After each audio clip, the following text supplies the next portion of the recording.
Monsieur Gillet.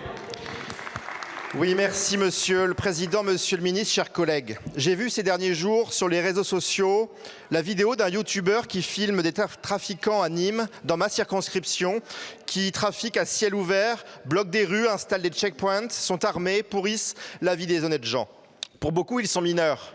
C'est cela la réalité. Et cette vidéo, ce n'est pas un événement isolé. C'est la réalité des quartiers nîmois que je ne cesse de dénoncer.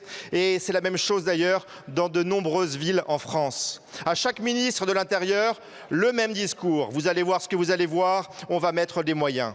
Des CRS quelques jours, des opérations XXL devant les caméras, et puis plus rien, le quotidien des habitants reste le même.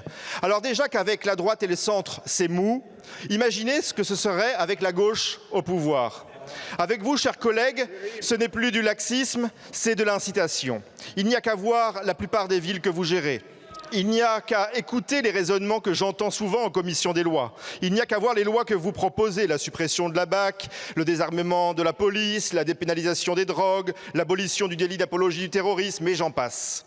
Alors non, collègues de gauche, on ne peut pas voter cette motion de rejet irresponsable que vous proposez sur ce texte sur la justice des mineurs, même si ce que propose ce gouvernement est insuffisant et hypocrite, et même si, disons-le, la France devient une zone de non-droit, notamment à cause de l'immigration massive qui déferle.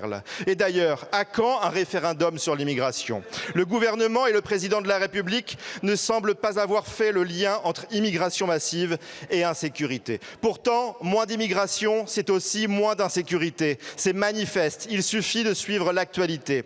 Ce que souhaitent les Français, c'est plus de fermeté, une réponse pénale plus ferme, une tolérance zéro, la fin de la politique migratoire irresponsable que subit le pays. Nous défendrons toujours cette vision qui est celle de la protection des honnêtes gens, quand vous, sur ce sujet, vous avez visiblement piscine. Merci, chers collègues.